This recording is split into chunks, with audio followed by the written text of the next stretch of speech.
everyone, it's Rebecca with BexxFineArt, and I'm sure you're looking at this thinking, what is all of this on my table?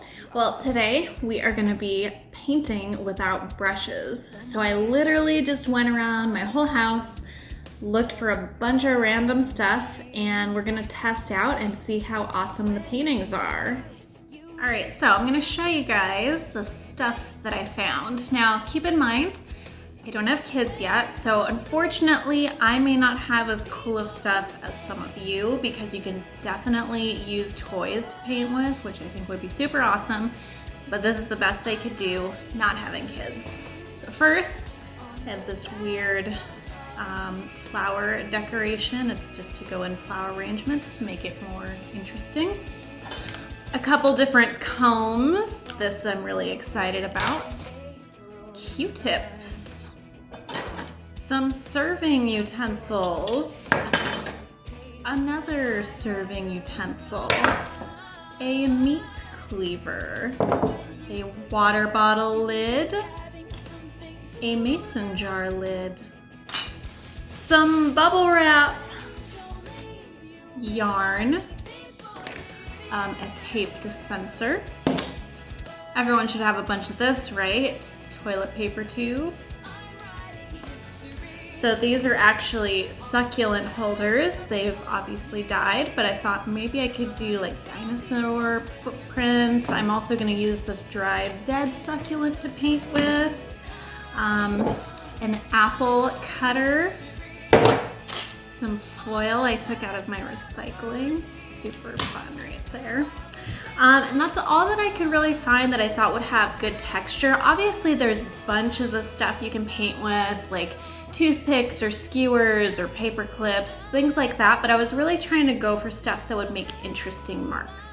So go around your house right now, find a bunch of random stuff, or just have your kids gather a bunch of toys that they want to paint with, and let's have some fun. All right, so before we start painting, I actually want to go over what I'm using to paint with. I just got a bunch of copier paper. As usual, any kind of paper works fine. I've used most of my watercolor paper on all these tutorials so far, so I'm just going with the copier paper today. You probably want a paper plate to put some of your paint. Some of it we're gonna just put right on the paper, but some we're gonna dip our objects into, so maybe a few paper plates would be good. And then an assortment of either acrylic, tempera, or craft finger paint. We're not doing watercolor for this one. And you want to try to get like colorful mixtures and colors that you think would be fun to see mixed together. The brand I'm using is Craft Smart. I just happen to have a ton of this, and I don't really use it anymore because it's not very good quality to paint with unless you're a beginner or unless you're doing crafts. But for my paintings, I like Liquitex. It's got to be a little bit higher brand. All right, so let's get started. Here are the colors that I'm using for this first round. And I'm gonna start off with my water bottle lid, my mason jar lid, and my toilet paper roll. And we're just gonna see what happens. When you don't leave, you're left with the people who stay. Oh. So here's a little trick you can do with your toilet paper roll. Instead of having circles, you can actually make little heart stamps by bending it down the middle. Kind of looks more like a cat right now. And kind of squeezing the end together, and now we have a cute heart stamp. So let's see how it looks. When you stay put, you risk having something to lose. Now your water bottle, you could actually do two ways. One, just the rim, and the other, the lid part. So I'm writing histories on the backs of apologies, running down these familiar streets. The next set of painting supplies is going to be our serving utensils. On the backs of apologies,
apple cutter, I'm gonna just dip it in my dirty paint palette and just kind of stamp some cool little geometric shapes.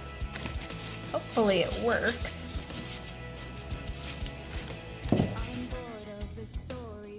Alright, here we go. I'm gonna press down a little bit hard. Hopefully it prints. Almost.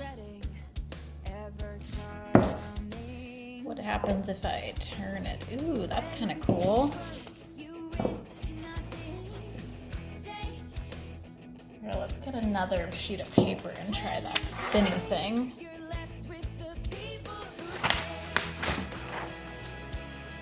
Get some more paint on my plate.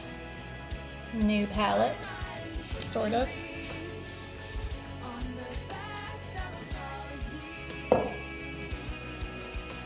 Ooh, look how awesome that is. This is definitely my favorite so far. So this is gonna be my last tester with kind of whatever's left of my palette. I'm gonna use some foil. Just gonna tear off some pieces and I don't know, we'll just see what happens. When you don't leave, you risk having people leave you. Didn't want to use a totally new sheet of paper for this next one because it's kind of obvious what's gonna happen. We're gonna use some Q-tips. And these will give you really nice little dots, which is fun. You can create these cute little almost bubbly patterns. You can also just paint with it.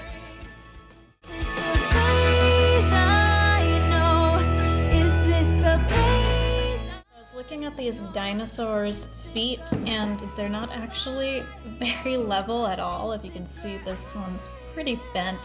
So I'm probably just going to stamp one foot at a time.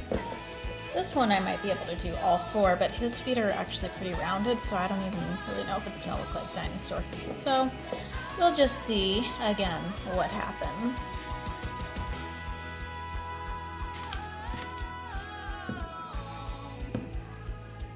So it looks like the bottom of his feet aren't even level, so I'm not getting a very good print on those. Let's try just his nails. So definitely not as interesting as I had hoped it would be. I'm gonna try the back foot.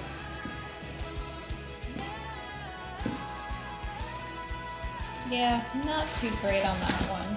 Let's try the little guy.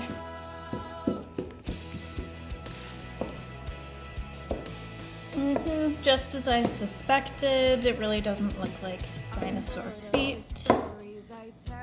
So much for that.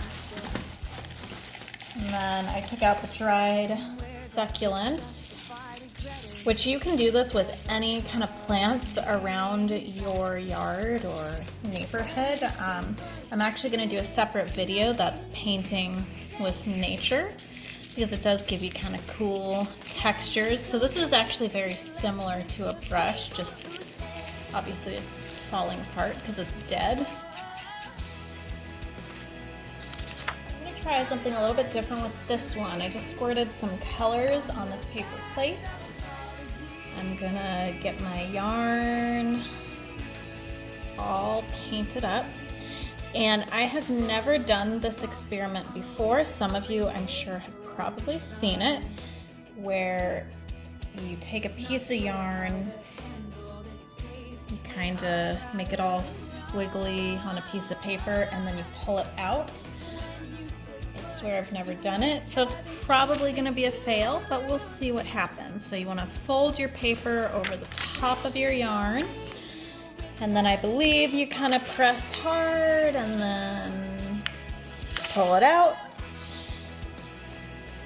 And as I suspected, it's basically a fail, but it is, I mean, it's kind of a cool looking abstract piece. So that's one way you can paint with yarn. And I'm sure if I was to practice it, it would be a lot better. I'm not going to for this video. You can also just drag the yarn over the paper. And it's a very difficult way to paint, clearly. But this is all about just having fun and kind of making these really cool looking abstract pieces. Okay, so now I'm going to use this sort of flowery decor thing, which is already proving to be difficult to get in the paint. I'm getting it all over my table. I don't know, this one I think is also another fail. Yeah, don't like that. But if I flip it over, it's a nice little fine-edged piece. You just have to constantly dip it in the paint. So not the most exciting thing to use. And before we get to the ones that I think will be the most fun, we have our bubble wrap. So literally I'm just gonna dip the bubble wrap into the paint. And this actually gives you some really cool texture.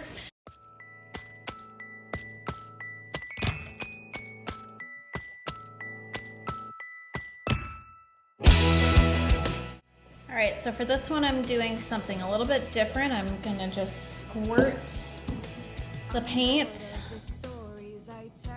onto the paper. So you can see why I'm not using my nice paint for this, because why would I want to waste my nice paint? So definitely use cheap paint for this. Ah, didn't shake that one.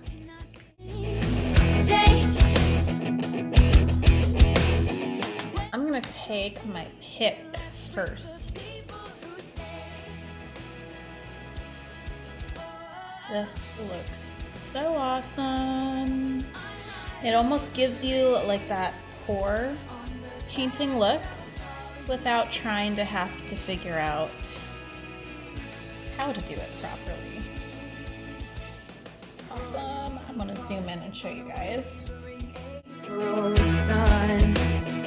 gonna use my tape dispenser, which I think will have the same effect. It has really fine teeth though, so I'm not positive what's gonna happen with this one. I'm just thinking it's gonna be the same. But we'll see if it's another fail.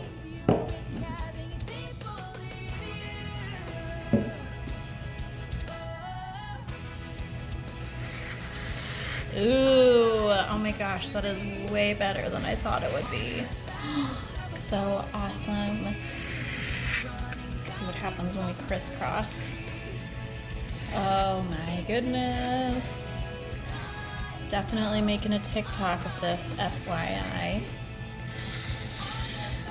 I don't know, it's kind of a tie for the pick and the tape dispenser. Right, this is gonna be the comb.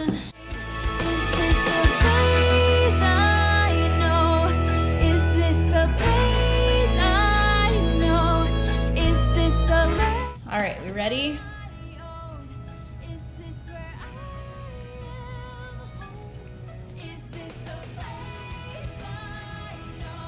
Ooh.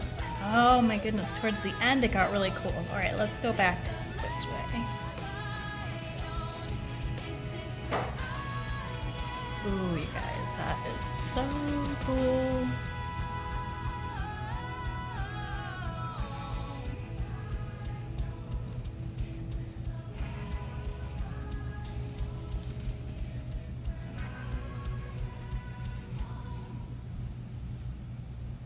Alright, so I just want to show you guys all of the paintings I made without brushes.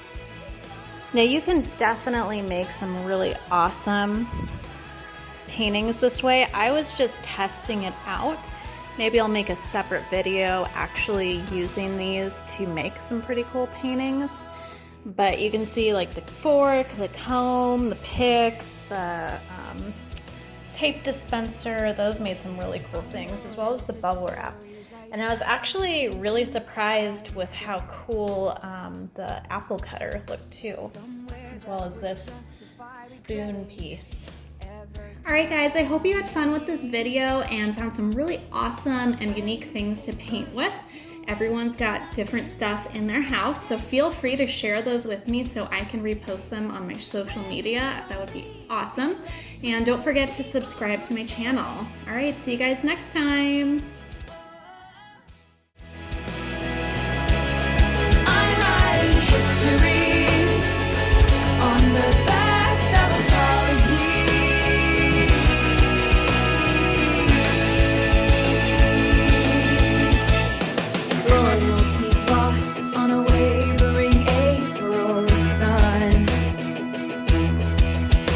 Not sure how the